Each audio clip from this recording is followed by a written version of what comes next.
Hello, my name is Gary Schneidkraut, the Vice President of Wine and Spirits at Protis Global Executive Search, and I'm here today with Emma Medina, Senior Vice President of Marketing for Cincoro Tequila. Hi, Gary. Good morning. Thank you so much for having me. Absolutely, it's been a while since we last connected, and I'm hmm thrilled we're able to chat.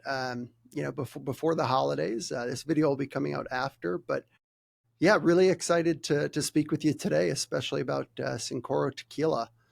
Um, so Emma, as a brand champion, you have been rooted in values and integrity. You've spent the past 2.5 decades leading some of the most iconic spirits brands in the industry. In addition to having been with organizations like Diageo, Pernod Ricard, Remy Cointreau, you were the chief marketing officer at Clase Azul Tequila and currently serve as the head of marketing for Cincoro Tequila. Today, we're going to discuss what drew you to the spirits industry, how Cincoro differentiates itself in a very competitive tequila category, and you'll share your insights and nuances on the future of luxury marketing. So, Emma, would you mind kicking it off with just some more information about yourself and your journey into the spirits industry? Absolutely. Thank you. It's interesting when you graduate from university with a degree in marketing, the first thing that pops in your mind is not, I'm going into the booze business, right? Yeah. So I started off on the advertising agency side and then PR agency. And I got to work, it was the best education possible. I work with some of the best in the industry. And I got to work on some of the most interesting brands, right? I got to work on Coca-Cola, Quaker Oats, but then also brands like Tampax and, United Health, I'm sorry, the New York State Health and Hospitals Corporation. So like a real myriad of products and services. But there was nothing at the time. I think a lot of the CPG brands were really targeted on features and benefits. It was always about communicating those features and benefits. It wasn't until at the agency we landed, a couple of spirits brands and specifically Johnny Walker that I got super excited because it wasn't just about the taste of the product or it wasn't just about how it was made. Yes, that was an important part of it, but it was also about how it inspired people and how it connected with people on a human and a very emotional level. It was about lifestyle. It was about aspirations. And that just hooked me right away. And I think, as they say, the rest is history. That's interesting. I had no clue that your experience spanned so vastly across consumer goods. Being in spirits now, I mean, how did you make that jump from the agency side? Was it Diageo? Was your first role with the Correct. spirits portfolio? How Well, did you make that jump?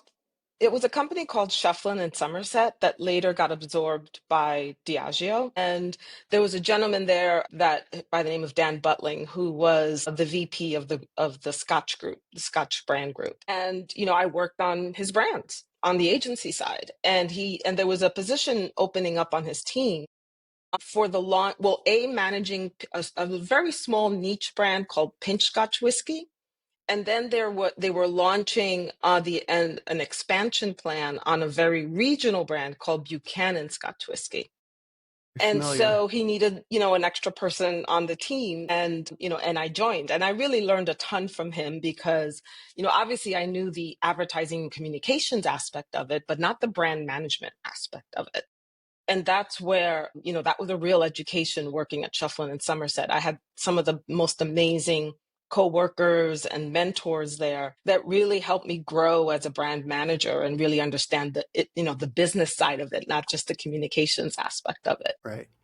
Uh, those who know me know that to call me a tequila enthusiast, I think is an understatement. So some of the brands that you've led marketing with are among my favorites. Cincoro Tequila has a very interesting origin story. Hmm. I believe it was 5 NBA owners over dinner chatting about tequila. But would you mind telling me a little bit more about Cincoro's foundation and how you remain a luxury brand as opposed to a celebrity brand? Right. Yes. I mean, it really is an amazing story. And one of our co-founders, Amelia Fazzolari, she is really, of the five founders, the one that just does such a beautiful job of telling the story. And she's the one that hired me. And it was her infectious energy that really brought me to this company. And so the way she tells the story and, what I've heard from everyone, involved in the company is that first imagine this, 5 NBA team owners, fierce rivals. I mean, even till this day, when they're playing against each other, they can't be in the same room. I mean, they are really fiercely competitive rivals on the court. But, they all belong to the NBA Board of Governors. And so there was an NBA Board of Governors meeting in New York, and Amelia suggested to her then boyfriend, now husband, that they get together with the other board members for dinner on this specific, I think it was the Labor Committee. And, Wick reached out to the other members, who were Michael Jordan, who was at the time, lead owner of the North Carolina Hornets, the Charlotte Hornets, Jeannie Buss, who is the owner of the Lakers, and then Wes Edens, who's the owner of the Milwaukee Bucks. And so they got together for dinner. And, originally they met at the bar at the hotel, and they started having a drink. They were just about to order, Wick and Amelia were about to order a whiskey when Michael suggested tequila. And, that's really what kind of kicked it off, because he was the real tequila connoisseur of the group. And he really kind of taught them how to appreciate it, how to drink it, that it's not a shot. You drink it, over a large cube of ice and you sip it. And, they started talking about how beautiful a spirit it was, but that there was still an opportunity for creating something that would taste it even better, something that was just simply delicious, that was smooth, had a long, luxurious finish, and that could sip like a fine cognac or, or a luxury whiskey. And so they they set out to create the best tasting tequila in the world. In fact, they set out to create the gold standard in tequila, hence the name Cincoro. Cinco for 5, the 5 founders, and oro, which is gold in Spanish. Interesting. I love that.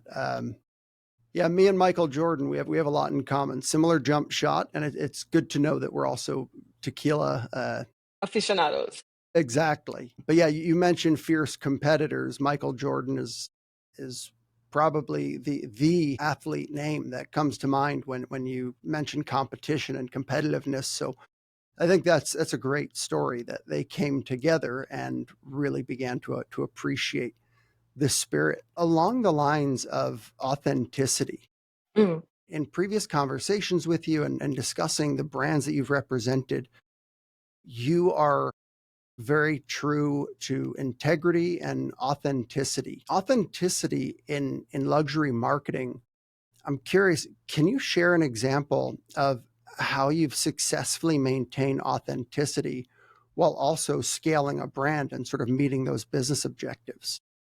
Absolutely. I think, it always goes down to really identifying the core of the brand, right? Those that the core kind of manifestation of what that brand represents, the essence of the brand, not just the product features and benefits, right? Or not just the schematics of the brand. So, I think even though, yes, there are 5 very famous people that are behind this brand, Mm-hmm. the way they approached it was very much authentically wanting to produce the best. And they were all very much involved from tasting, literally they tasted over 1,000 different tequilas before they aligned on our taste profile that exists and is our signature taste today, right? They worked with the distillery. They, various trips down to Mexico. Mm-hmm. Michael Jordan tapped, his friend and longtime, Nike Special Creative Projects VP to help him design the bottle. And there's so many intricate details that went into creating this beautiful bottle, right? It is truly one of one, right? That's how we see innovation. It's one of one. Yeah. And Emma, is it true that every angle on the Cincoro bottle is 20? So yes, so the bottle slants 23 degrees. The stopper, which is inspired by the king chess piece, so we call it the crown. That slants 23 degrees up, and then in the punt or the base of the bottle, it slants 23 degrees up. And inside that base, which is quite lovely and quite thick, you'll see the fire agave, which is our logo, which represents the five founders. It's an agave with five leaves. And it also represents the tequila process because it's kind of shaped like the agave plant with a fiery shape, because obviously you use fire to cook the agave and also to distill the tequila. And then there's a gold drop that's in the center, and that's the actual tequila. So, there's so much detail went into creating this to really make it so well thought out and so original and true to the brand that with the myriad of tequila brands out there and the sea of celebrity brands that are out there, Cincoro really stands out for its authenticity. We're the only brand where you can take 23 bottles, and if you line them up head to toe, they form a perfect circle the size of the tip-off circle of a basketball court. It goes that deep, the attention to Right. So detail. it takes exactly. So My that level of goodness. detail. And then even the branding on the bottle, like we wanted the liquid to stand for itself. So it has very minimal branding. It just has the Cincoro logo on it. There's not a lot of decoration on the bottle, so that you could truly appreciate the liquid. Yeah, and the bottle is unmistakable. It stands out in the tequila section, and I've been able to taste two of the expressions so far. I'm working my way through the There Cincoro you go. portfolio, and yeah, the liquid is delicious. So it's refreshing to hear that the founders were taking trips to Mexico, tasted over 1,000 tequilas. I would love, like, if they ever need help in the future, I'm happy to get on a flight to Mexico. But yeah, that it's not just throwing a celebrity name on a brand. No, not at all. In fact, even till today, in fact, just a couple of days ago, even to today, Michael and Amelia taste every batch before it's bottled. Still, even today, 5 years later. And so they are very much involved. They are very hands-on. Amelia was here in the office just yesterday. Mm-hmm. So, they are very much hands-on and involved in every step of the building of this brand. And they live it really authentically. Like, they live the brand. They don't have to, we're never going to put Michael Jordan in a commercial, Right, right. This is not about that. This is about the deliciousness, the quality of the liquid, the Yeah. beautiful, stunning bottle. And it really represents greatness in many ways, right? Because we have these five founders who just don't settle, right? They're always striving for greatness. And we as a company strive for greatness with Cincoro. And we're always looking to not just, achieve the goal that we set out for this year, but, learn from that, exceed our goals, and continue to build into the future. Yeah. And Emma, you've said that the evolution of luxury marketing is going to be going from distant to being more approachable.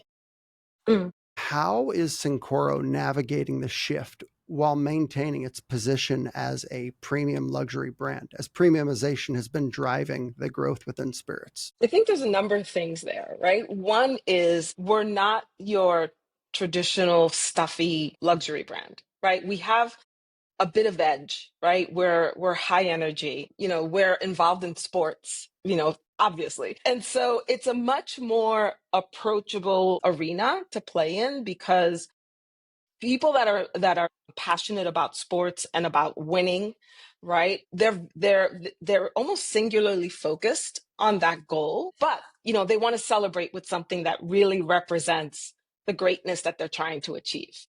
And so that's how the brand kind of nicely fits. I mean, we don't have to be stuffy. We're very elegant. It's a beautiful, stunning bottle, but we can be on the golf course, right? We don't have to be, you know, only in the super luxurious environments. Of course, we belong there, and it's, it does beautifully there, and it looks stunning on a back bar. It looks stunning on your table, but it's also just as delicious on the golf course when you just made your first hole in one, Yes.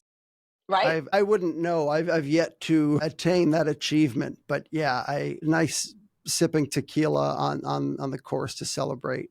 And the thing about sports and why it's such a huge part of American culture is it brings people together, It whether does. you're rooting for the same team, whether you're rooting against your friend. It's I'm from New York, as are you. You go Right. into a Subway Series game, there's My God, we rivalry, were but all dreaming camaraderie. for that. I was at game one of the Subway World Series back in 2000, and I was so hoping for another, battle of the boroughs. But yeah, the drive to be the best, and when you mentioned Michael Jordan, Jeannie Buss and the LA Lakers, the Milwaukee Bucks just won the cup Mhm. in the in season tournament in the NBA. Truly winning cultures. Yep. And the other thing about the bottle that I just wanted to mention is, Yeah. one of the wonderful feedback that we've gotten from consumers is that even the bottle feels like a trophy. And Yes. so, it has this incredible weight to it, because of its height, it has this beautiful stature. And so it does kind of feel like a trophy. And it's like your own little personal self-reward for everything you strive for. Yeah, like you survive through Friday, get home, Right. hoist that bottle above your head as your victory for surviving the week and kicking off the weekend. Um, Emma, Exactly. one more question, and Mhm. again, thank you so much for joining me. This has been a lot of fun. I love hearing more about your story and your impact and the way that you communicate the brands that you represent. So thank you very much for joining again. Well, thank you, Gary. I appreciate it. At post pandemic, there's been a Mhm. lot of evolution in the bev alc industry. What excites you most about the future of marketing in the spirits industry, and what advice would you give to those marketers looking to enter the space? Well, I mean, there's a lot of things that excite me about the industry, right? And I think marketing as a whole, right? We have all these new tools that we can lean on, right? We have all these new opportunities to connect with consumers on a more direct and personal way, right? We've gone from, mass marketing and, just outward communication to now having this two-way conversation with consumers and engaging with them on a personal level. And I think that's just going to start to get much deeper with the new tools like AI, of course, and augmented reality and whatever else comes next. But I think personalization is just going to become, more and more, it'll become a bigger part of our marketing initiatives here at Cincoro, but certainly I think across various industries and categories. I also think that, consumer behaviors, they shift according to a number of different factors. And in the spirits industry, I think, there's quite a lot of change recently with regards to low or no alcohol, movements, Gen Z. etc.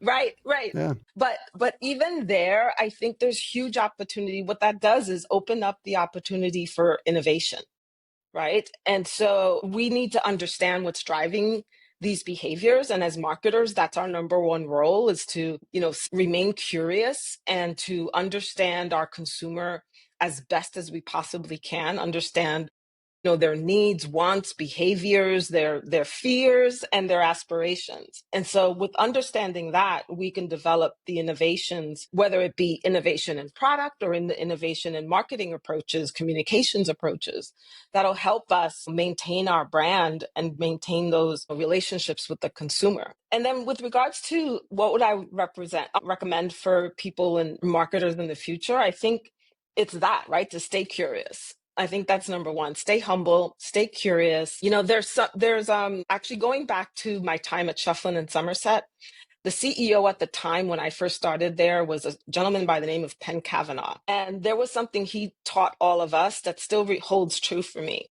You take care of the brand and the brand will take care of you. And so I tell that to all, any junior marketers that I meet along the way. Just take care of the brand. Focus on the brand. Don't focus on the politics or anything else that's surrounding you. A lot of that stuff is noise. Focus on the brand and how you can connect that brand with your consumer, and the rest falls into place. That's that's beautiful that still you quote one of your bosses from so early in your career, Mm. which is just a testament to the power of a great employer culture and learning and development, and really sort of imparting your wisdom onto those sort of entering and beginning their journey. Yes, exactly. It's interesting because so many people are caught up in the AI or the various technologies, programmatic buying, et cetera, et cetera. I think, look, we all have to stay up to date on all of the new developments and technologies that are available. But at the end of the Hmm. day, they're tools that will Yes. help us connect with consumers. Let's not lose sight of the goal, which is connecting with consumers. So, as long as we do that, it doesn't matter what changes. Change is constant, right? There's nothing, every morning you wake up and your phone has a new update, right? So change is Yeah. constant. Yeah. You just have to embrace that and understand that these are just tools that will help you, connect with your consumer. And your job is to figure out how to best do that. Emma, on behalf of myself, the team at Protis Global, and everybody watching this right now, thank you so much for your time, for your dedication and contribution to such an incredible industry. I think you and I have bonded Thank you. over spirits, really just being, our passion. And keep up the incredible work. Cincoro's been on fire. The category's on fire. And I know you'll continue to set Cincoro at the top of the charts. Thank you so much. And I hope to see you soon, Gary. We got to get together Yes, for that drink. definitely. I'll be Yep. up in New York Always over soon, and tequila. always over tequila. Cincoro, you're buying. That's right. You got it. All It's right. on me. All right. Thank you, Emma. Thank I'll see you. you soon. Take care. See you soon. All right. Bye. Bye bye.